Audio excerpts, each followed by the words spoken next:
En mai 2023, la Cicciolina a fêté ses 70 ans. Actrice pornographique, chanteuse, actrice, femme politique, de son vrai nom Ilona Staller, elle a vécu 1000 vies. Malgré son âge, la Cicciolina n'est pas prête de prendre sa retraite, bien au contraire. Les années 1980 sont depuis quelques années revenues à la mode. L'une des raisons principales est bien sûr la sortie de la série Stranger Things sur Netflix. Avec son ambiance proche des Goonies et ses références nombreuses à la décennie, le show qui a révélé Millie Bobby Brown a ouvert une porte vers le retour en force des années 80. Style vestimentaire, musical, esthétique de film, tout semble ramener à cette époque et à ses icônes. Parmi les grandes icônes des années 1980, il y avait bien sûr Isabelle Adjani, Cyndi Lauper, et même Madonna, mais aussi la sulfureuse Ilona Staller, plus connue sous le nom de la Cicciolina. Née en 1951 en Hongrie, cette dernière s'est fait connaître grâce à sa carrière d'actrice pornographique. Une carrière qu'elle a abandonnée pour le chant, puis pour la politique en rejoignant le Parti radical, et en devenant parlementaire en 1987. Depuis, la Cicciolina est toujours présente sur le devant de la scène italienne, pour des projets toujours aussi sulfureux.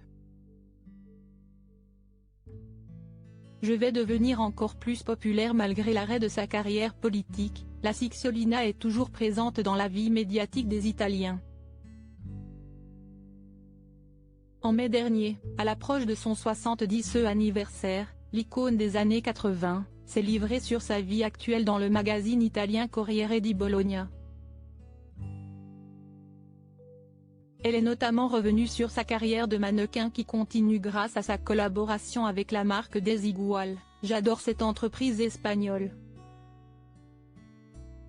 Ils sont sur les panneaux d'affichage et dans les vidéos du monde entier. Bref, maintenant je vais devenir encore plus populaire, déclare-t-elle. En plus de sa carrière de mannequin, la Cicciolina a montré l'année dernière qu'elle n'avait toujours pas froid aux yeux, en participant à un projet avec le site pornographique Pornhub. Site pour lequel l'ex-femme de l'artiste Jeff Koons s'est mise en scène pour une visite guidée des célèbres tableaux de nu qu'il y a pu avoir dans l'histoire de l'art. De plus, la Cicciolina dévoile qu'elle n'est pas prête de prendre sa retraite, et qu'elle vit merveilleusement bien de vieillir. Je m'aime. Adolescente, j'étais différente bien sûr. Chaque âge a son charme. En plus, je ne suis pas une femme au foyer désespérée. J'ai beaucoup d'activités, je peins, j'ai récemment participé à une émission de télé-réalité en Afrique du Sud, maintenant, je pose comme modèle. Confie-t-elle. Des dizaines d'activités qu'elle mène seule, car la Cicciolina est toujours un cœur à prendre. Je ne suis pas en couple pour le moment, mais Cupidon pourrait arriver à tout moment, déclare-t-elle au Quotidienne italienne avant de donner la description de l'homme parfait selon elle. Je ne regarde pas la beauté, le plus bel homme est celui qui respecte la femme. Je suis féministe, je ne supporte pas l'homme agressif, l'homme est beau quand il est doux, tendre et t'apporte des fleurs. Il n'y a pas à dire, à 70 ans, la Cicciolina est toujours aussi icône et sait ce qu'elle veut.